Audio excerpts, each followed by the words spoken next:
Last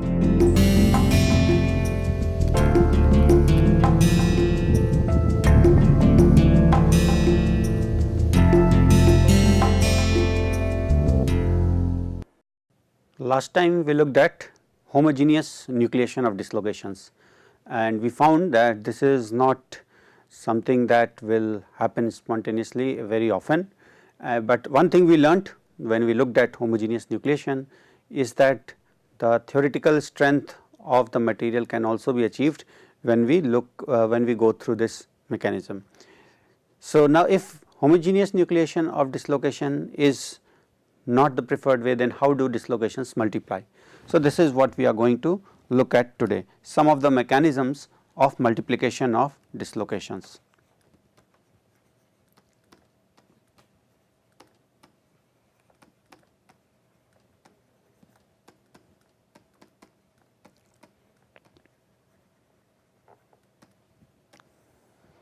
The first mechanism that we will look at is what is called as Frank-Read source.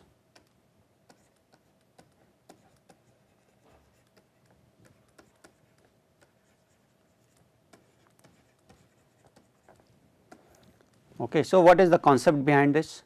The concept behind this is that you have a dislocation and you assume that there are the 2 points on the dislocation, any 2 points on the dislocation is pinned, and I will show you why it can be pinned.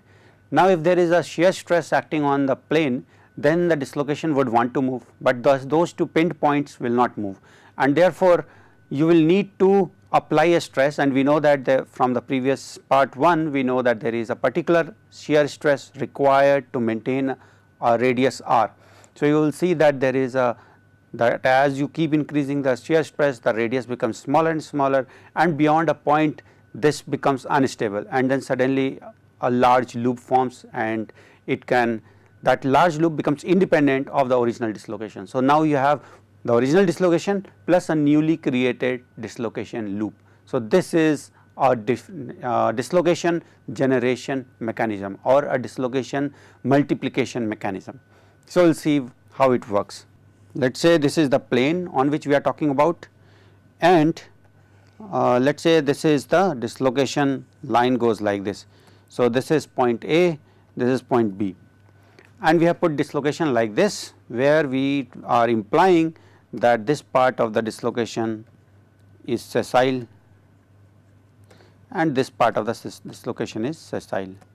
So, only this part AB is,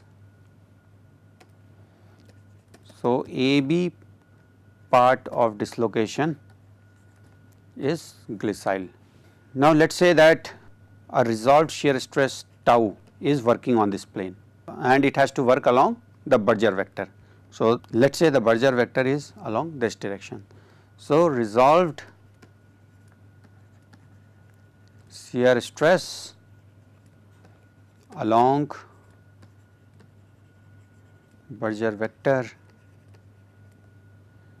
is tau, and what is the Berger vector?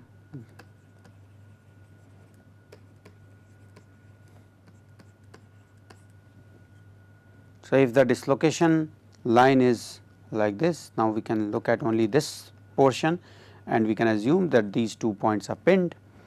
Now, the force which is equal to tau b, that one acts normal to the dislocation line. So, the force would be acting like this.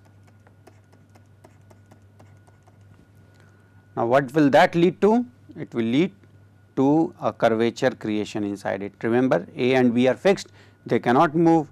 So, it will create something like this.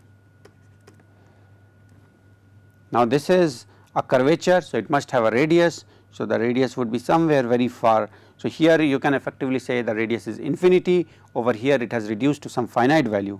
So, let me draw it with different colors so that you do not get confused.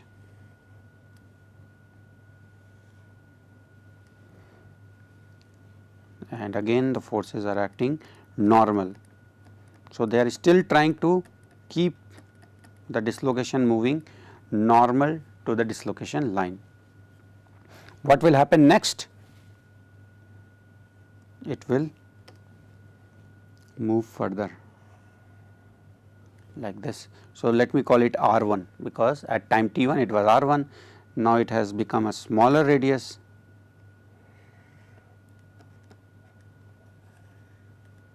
R2.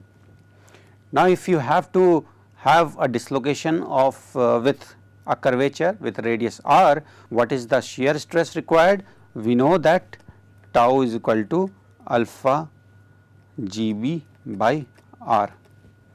And so, if we look at this and we keep increasing, so here what is happening is that you are increasing the stress and curvature is decreasing. This time I will make it all the way to the semicircle. So, now this becomes 2r.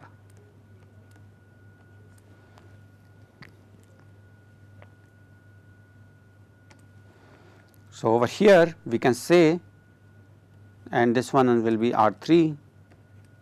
So, now we can say that R1 is greater than R2 is greater than R3.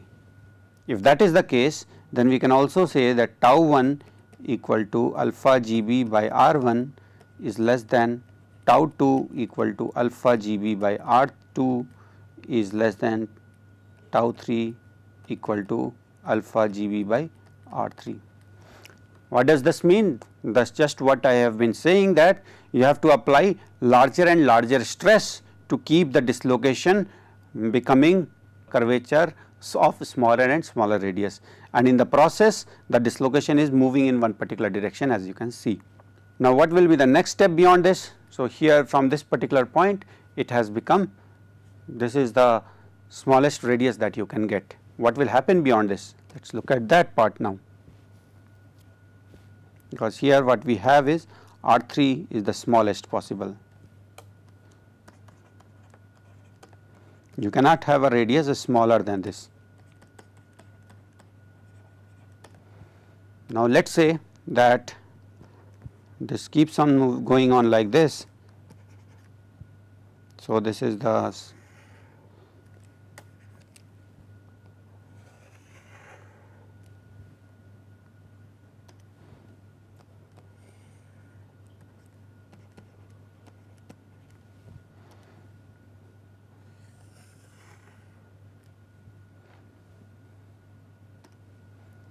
now over here you should be able to realize that this radius R4 is actually larger than R3. Similarly, if I make it further,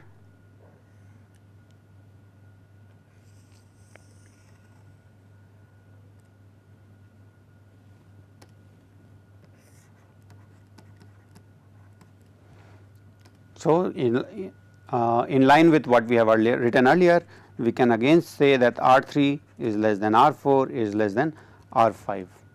Now, what does that mean? Again it will mean that tau 3 equal to alpha GB by R3 is greater than tau 4 equal to alpha GB by R4 is greater than tau 5 equal to alpha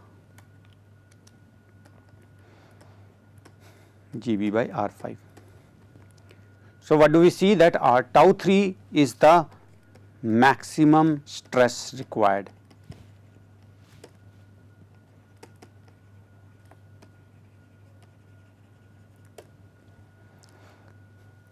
No matter where you go, what will be the radius, you started from a straight line, you started increasing the curvature, then it reaches a semicircle, and beyond that semicircle it again becomes tries to become more and more circular in shape. But the maximum stress that is required is when it reaches the semicircular state. So, tau 3 is maximum stress required, that is when shape is semicircular.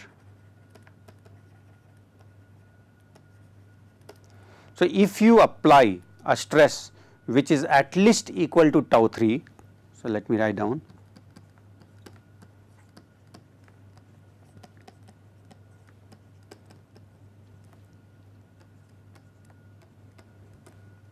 Then what will happen? Then it means that first your AB segment will become semicircle, which is what we saw, and then it will become unstable because now the stress required is less, but you have already, you are still able to apply that kind of stress. So, it will become unstable, meaning beyond this it will automatically, as soon as it reaches the semicircle, it will automatically start increasing in shape and it will envelop the whole thing. Just look, let us look at how exactly this will look like. So, we said that these are the two fixed points. Now, this is your semicircle, and if you are applying, if your stress that you are applying is larger than this,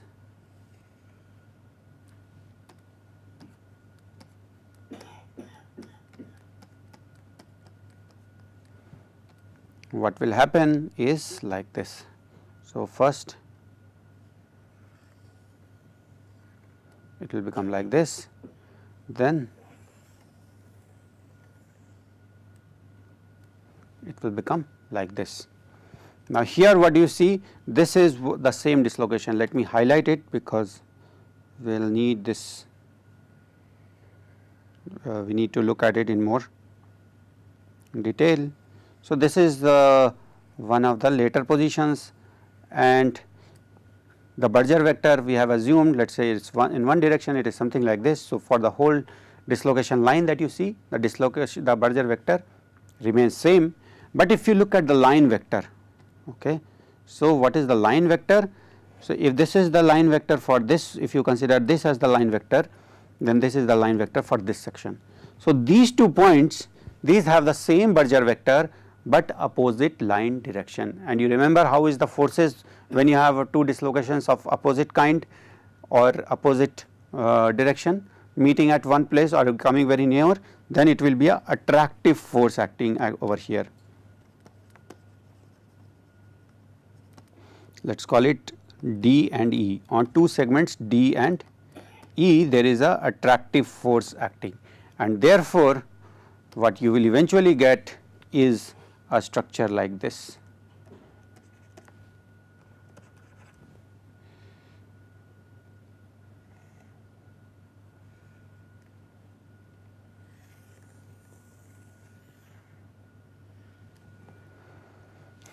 So, what do we see here? Now, this one is one separate dislocation and this one is one separate dislocation.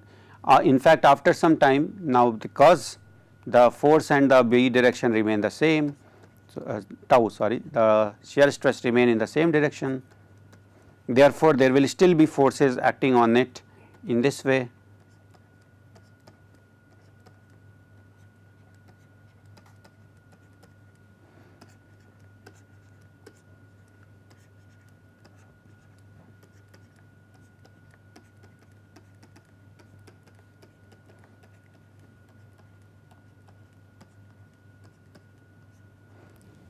So, these are the direction of force which is normal to the line vector, and it is acting to again keep the loop increasing in size, and for this it will keep moving it or trying to keep moving it in the direction, in this direction, in the with respect to the page in the positive y direction, and eventually what you will get. So, the first thing to note here is that important thing, a new dislocation segment, in fact I should say loop, a new dislocation loop has been created, and there will be repulsive forces between these two. So, because they have the same Berger vector and they will be in the same line vector direction, so there will be a repulsive force. So, that will also act to make the outer loop become larger in size, and if you keep applying the stress, what will happen? This will become a straight line. So, the next step would be like this. So, this will become a straight line, and on the outside you will have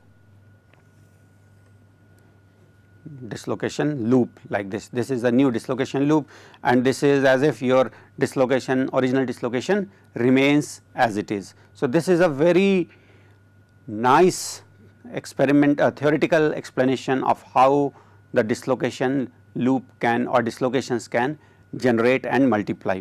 In fact, if this mechanism keeps going on, what will happen is that eventually you will get more and more dislocation loops.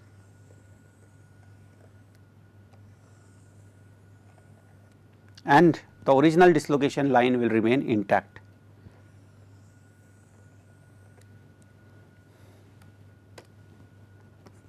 So, lot more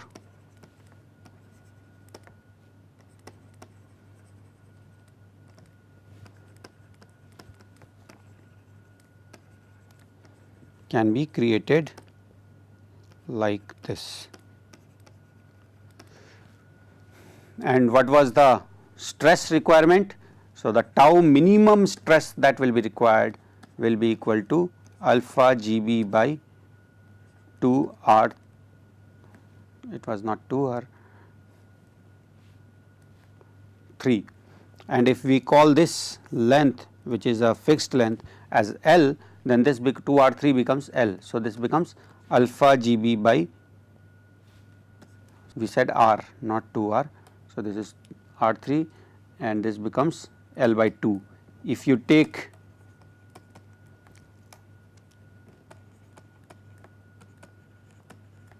alpha approximately 1 by 2, which is the case most of the time, therefore, tau min required for this source to be activated is GB by L. So, this is the minimum stress required for Frank Read source to operate.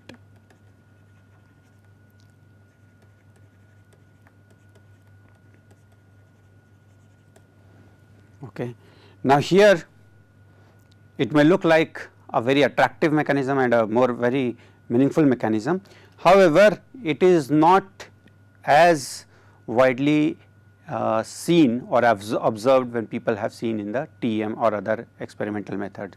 So, this is not a very effective mechanism that has been found experimentally. So, this is not a very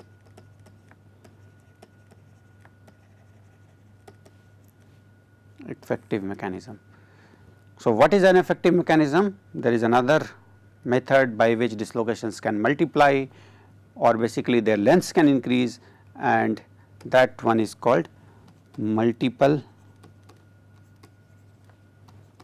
cross slip. So, how we can visualize this?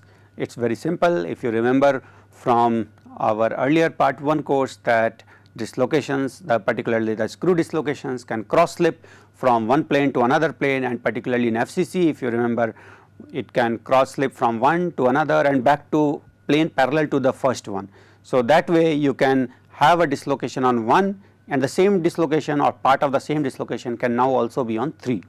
Now, let us say if a stress is being applied which is causing this dislocation to become a loop, just like the way we saw here where the other two ends are pinned, then there will be some dislocation increment in the dislocation length on plane 1 and then also on plane 3, which is parallel to plane 1, and therefore, the length can keep increasing on not only one plane, but also on the other planes, as they are all parallel and oriented in a configuration where the resolved shear stress is applicable and it is causing the dislocation to increase in size. So, let us try to understand the same thing with a little bit more drawing schematics.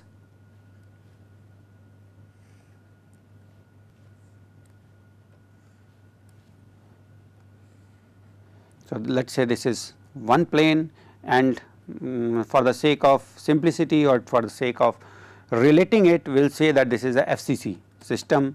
Therefore, this is plane 1, one of the 111 type of plane 1. This is also plane, this is plane 2, but of another of the 111 type plane. Plane 3, which is parallel to plane 1. and now let us say that a dislocation is moving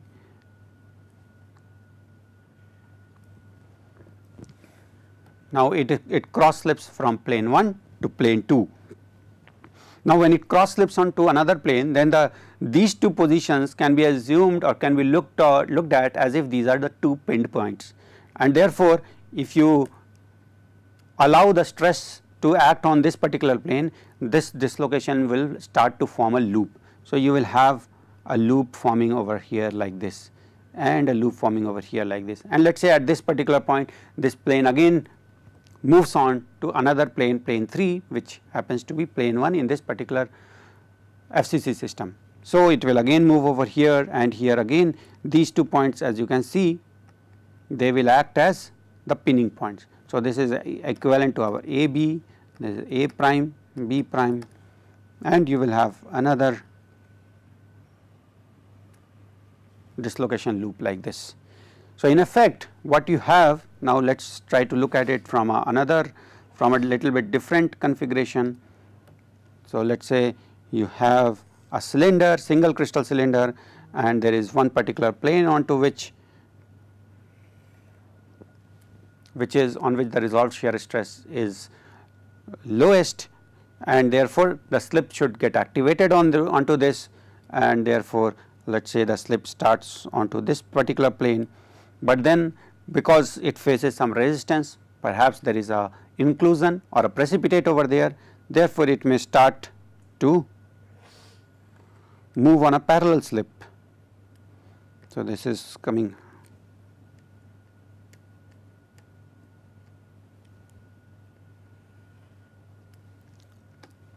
So, the light green one is the dislocation here, it is moving on plane 1, then it moves on to plane 2, then again it starts to move on plane 3. Let us say it again faces some resistance, it can again go back to some other parallel .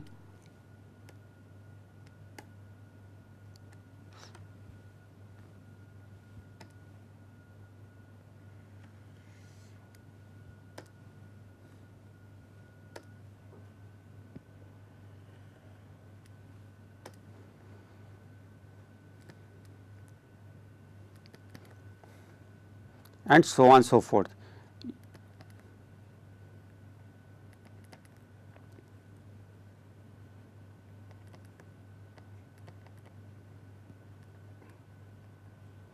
So, now primarily the dislocation is moving on the slip plane with the lowest resolution with the lowest resolved shear stress. However, because it faces some resistance in each of these, it moves on to another plane and comes back to that parallel plane where the resolved shear stress is lowest. And in the process what is happening is that there is not only dislocation on one plane, but it is on this plane, this plane, this plane, this plane and this plane. So, from the outside it would look like there are several dislocations which are acting here, which is causing dislocation on this plane, this plane, this plane and this plane. So, you see there was just one dislocation slip which was activated, but because of that now there are multiple slip planes. Of course, they are parallel, that will be the case.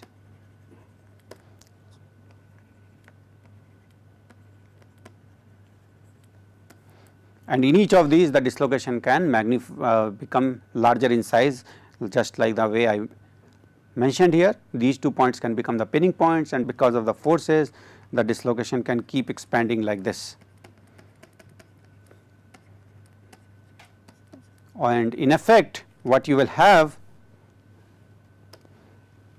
so first thing, few dislocations can cross slip on several planes and total length may increase tremendously.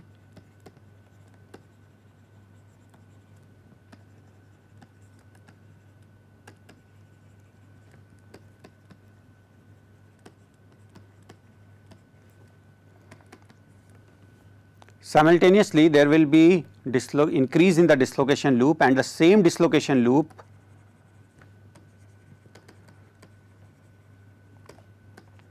may exist on several planes, which will again lead to the overall increase in the length. And therefore, although here we are not showing effectively the increase in number, but the total length of the dislocation is still increasing. And if you look at it more closely, what you would see is that since A and B are acting as a pinning point, so just like in the previous case, there can be another set of dislocation around it, which is completely independent of the original dislocation. So both length and number can increase.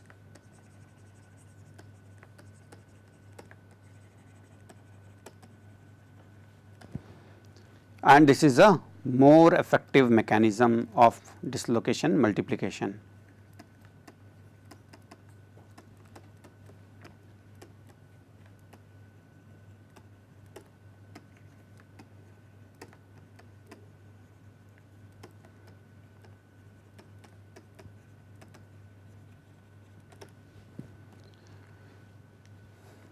Now, since we have talked about the Frank-Read source, I will talk about something similar that you can observe when you have precipitation strengthening. So, let us talk about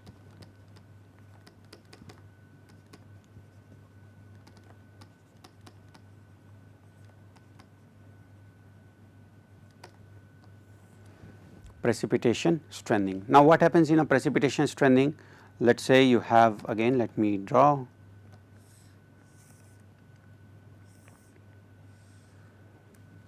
So, we are just looking at precipitation strengthening in what you can say aged condition. So, let us say the precipitates are very large in size and there is a dislocation which is coming along in this direction, and let us say there is another dislocation, another precipitate over here. So, this is a precipitate.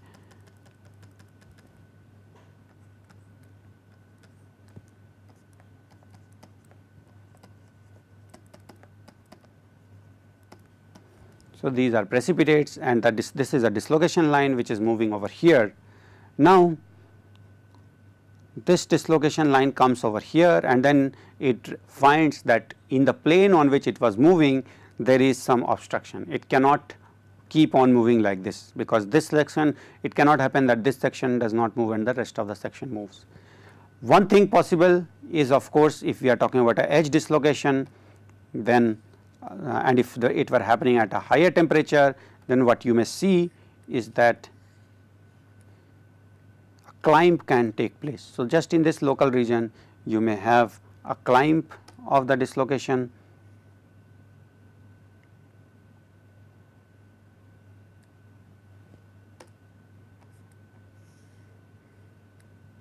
and then eventually it can get back to its position, climb back. So, it is climb up and then it can climb back.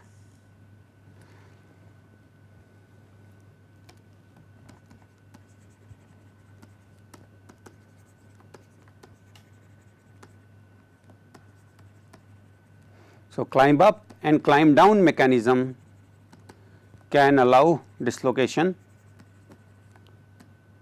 to go past the precipitates.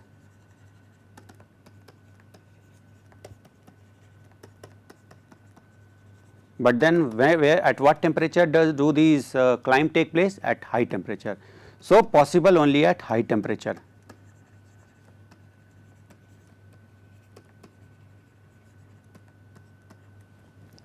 What is the possibility at room temperature?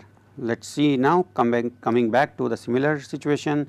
You have a dislocation line like this, and you have precipitate over here, and the dislocation line is moving like this. What is the possibility? It will come very close to this, and then if you keep applying the stress,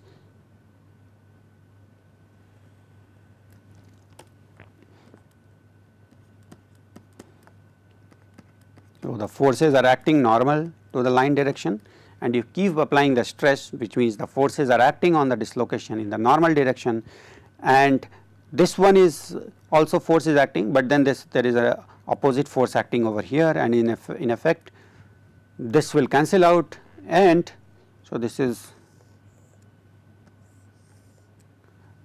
stage 1. In stage 2 what you may see is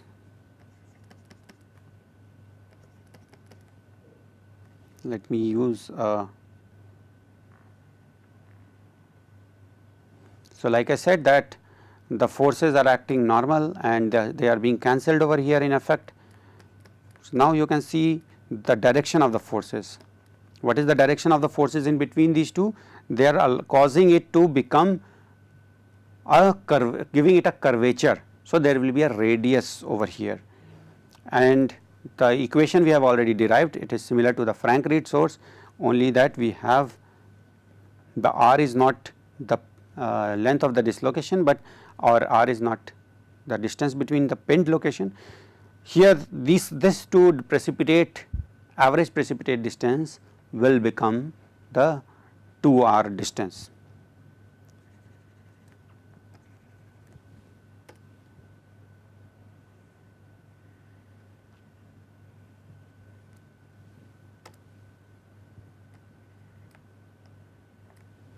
And now let me draw the final thing that will happen.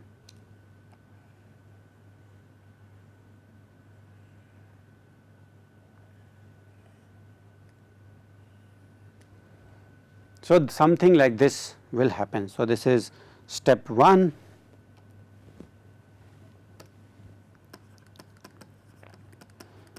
It encounters a precipitate. Step 2, curvature starts to form. Step 3, curvature reduces in size, meaning that you have applied minimum amount of stress. And step 4, when these two curvatures pinch off and this dislocation. So now you can again look at it, if the Berger vector is same, but the line direction is of opposite direction. So what will happen? This will become one dislocation loop, this will become another dislocation loop, and this will become an independent line.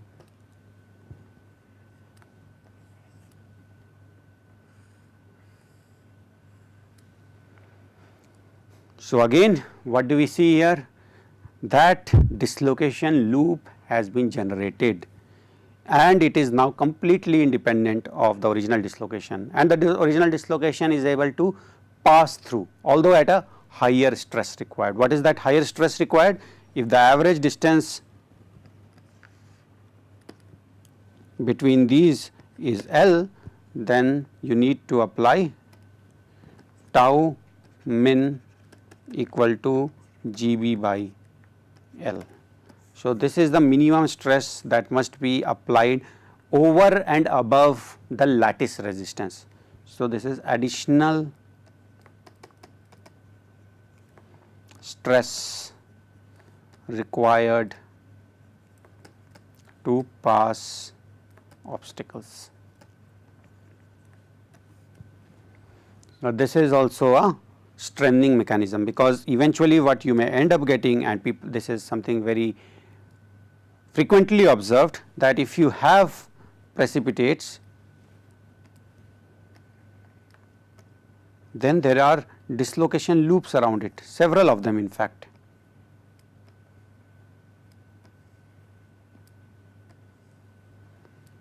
And more the dislocation loops, more is the interaction between the dislocations, and it will apply more back stress on any new coming dislocation, and therefore a much larger stress would be required.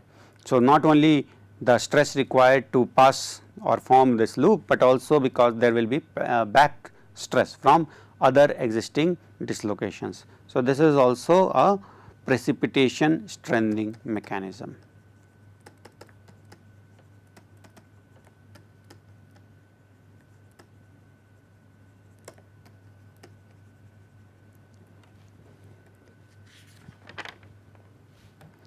So now that we have talked about two different mechanisms, one was the strain hardening mechanism, and here we showed you how the nucleus dislocations are generated, and in the process we also showed you precipitation strengthening mechanism.